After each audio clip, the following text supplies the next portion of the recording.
Activity 14.3 देखते हैं। Market में जो पानी की बोतल आती है वैसे पतले प्लास्टिक की बोतल ले, 5 से 10 ml पानी ले और बोतल को कसकर बंद कर दे। इसे अच्छी तरह हिलाए और 10 मिनट तक धूप में रख दे। इससे बोतल में मौजूद एयर वाटर वेपर हो जाती है। एक जली हुई अगरबत्ती ले, बोतल के ढक्कन को खोले और अगरबत्ती के धुएं की कुछ मात्रा को बोतल के अंदर जाने दे। फिर से बोतल को कसकर बंद कर दे। बोतल को अपने हथेलियों के बीच में रखकर जितना जोर से हो सके दबाएं। कुछ टाइम तक वेट करें और बोतल को छोड़ दें। एक बार फिर बोतल को आप जितना जोर से दबा सकते हो दबाएं। Now answer it. आपने कब देखा कि बोतल के अंदर की हवा फॉग की तरह हो जाती है? यह फॉग कब डिसअपियर यानी गायब हो जाता है? बोतल के अंदर का प्रेशर कब ज्यादा होता है? जब फॉग दिखाई देता है तब बोतल के अंदर का प्रेशर कम है या ज्यादा? इस एक्सपेरिमेंट में बोतल के अंदर धुएं की जरूरत क्यों है? क्या होगा जब आप इस एक्सपेरिमेंट को बिना अगरबत्ती के धुएं से करेंगे? अब ऐसी ट्राई करो और देखो कि प्रेडिक्शन सही थी या गलत। बहुत स्मॉल स्केल पर यह एक्सपेरिमेंट दोबारा कीजिए। क्या होता है जब वाटर वेपर से भरी हुई एयर हाई प्रेशर रीजन से लो प्रेशर रीजन में या इसके उल्टा फ्लो होती है तो क्या होता है वो चेक कीजिए। दिन के टाइम जब वाटर बॉडीज गर्म हो जाती है तब बहुत अमाउंट में वाटर इवोपोरेट होती है और एयर में मिक्स हो जाती है। वाटर वेपर का कुछ अमाउंट वेरियस बायोलॉजिकल एक्टिविटीज के कारण एटमॉस्फेयर में चली जाती है। ये एयर भी गर्म हो जाती है। गर्म हवा अपने साथ वाटर वेपर को लेकर ऊपर की ओर उड़ जाती है। जैसे कि हवा ऊपर की ओर जाती है यह फैलती है और ठंडी हो जाती है। ठंडा होने के कारण हवा में प्रेजेंट एयर में प्रेजेंट वाटर वेपर छोटी छोटी पानी की बूंदें बन जाती है।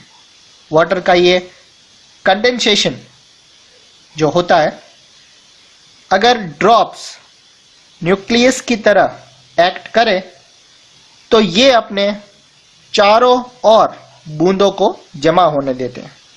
Normally dust and other suspended particles in the air this function, इस काम को अंजाम देते हैं। एक बार जब वाटर ड्रॉपलेट्स पानी की बूंदें फॉर्म्ड हो जाती है तो कंडेंसेशन होने के कारण बड़ी हो जाती है। जब ये बूंदें बड़ी हो और भारी हो जाती है तो तब ये बारिश बनकर नीचे की ओर गिरती है। कभी कभी जब एयर टेम्परेचर काफ़ी कम हो जाता है तब ये स्नो या ओले बनकर गिरती है। रेनफॉल का ये पैटर्न विंड पैटर्न्स पर डिपेंड करता है। In large parts of India mostly rains south west या नॉर्थ ईस्ट मॉनसून के कारण होती है। हमने वेदर रिपोर्ट्स में सुना है कि बे ऑफ बंगाल पर एयर प्रेशर लो होने के कारण कई एरियाज में बारिश हुई।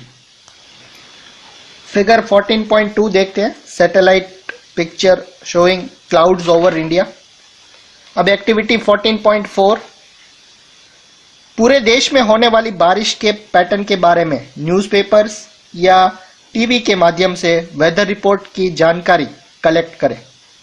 यह भी पता लगाएं कि रेन गेज यानी कि बारिश जिससे मेजर किया जाता है कि कितनी बारिश हुई कैसे बनाया जाता है और उसे बनाएं। रेन गेज से सही डेटा के लिए कौन कौन से प्रिकॉशन लेने जरूरी है। Now answer the following. किस महीने में आपके सिटी, टाउन या विलेज में सबसे ज्यादा बारिश हुई? किस महीने में आपके स्टेट या यूनियन टेरिटरी में सबसे ज्यादा बारिश हुई? क्या बारिश हमेशा बादल गरजने और बिजली चमकने से ही होती है? अगर नहीं, तो किस मौसम में सबसे ज्यादा बारिश बादल गरजने और बिजली चमकने के साथ होती है? नेक्स्ट एक्टिविटी दी गई है 14.5। लाइब्रेरी से मॉनसून और साइक्लोन्स के बारे में और ज्यादा इंफॉर्मेशन कलेक्ट करें। किसी दूसरे देश के रेनफॉल पैटर्न्स का पता लगाएं। क्या पूरे वर्ल्ड में बारिश के लिए मॉनसून रिस्पॉन्सिबल होता है? नेक्स्ट है 14.1.4 एयर पॉल्यूशन।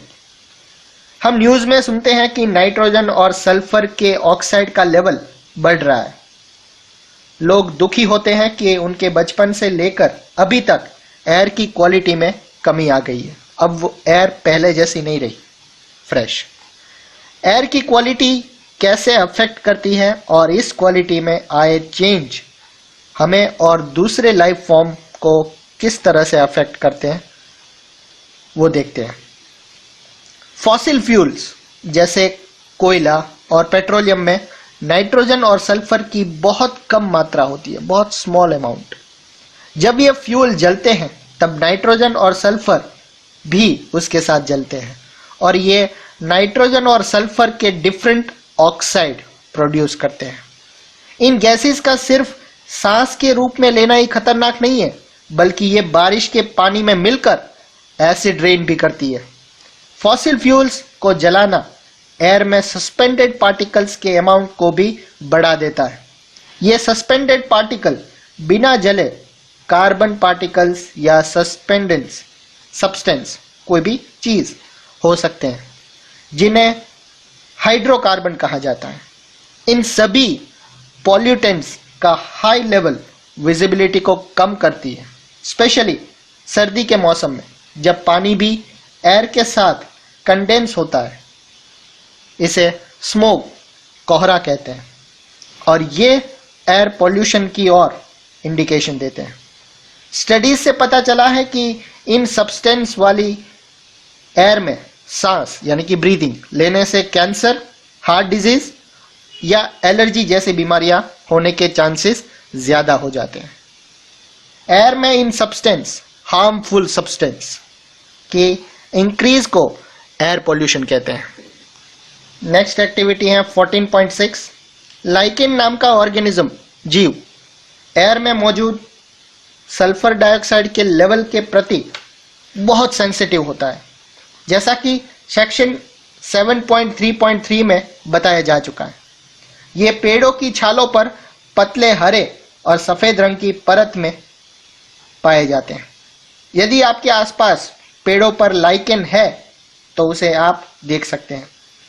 बिजी रोड के पास पेड़ पर लाइकेन और कुछ दूरी पर पेड़ लाइकेन को कंपेयर करें। रोड के नजदीक के पेड़ और रोड से थोड़े दूर पर लगे पेड़ों पर लाइकेन का कंपैरिजन रोड की ऑपोजिट साइड पर रहने वाले पेड़ पर लगे लाइकेन का भी कंपैरिजन करें। What can you say about the levels of polluting substance near roads and away from the roads on the basis of your finding above? Question दिए गए हैं, वीनस और मार्स के एटमॉस्फेयर से हमारा एटमॉस्फेयर कैसे डिफरेंट है? एटमॉस्फेयर एक ब्लैंकेट की तरह कैसे काम करता है? विंड्स यानी पवन के क्या कारण है? बादलों का निर्माण कैसे होता है? 3 ह्यूमन एक्टिविटीज बताएं जिससे एयर पोल्यूशन होता है।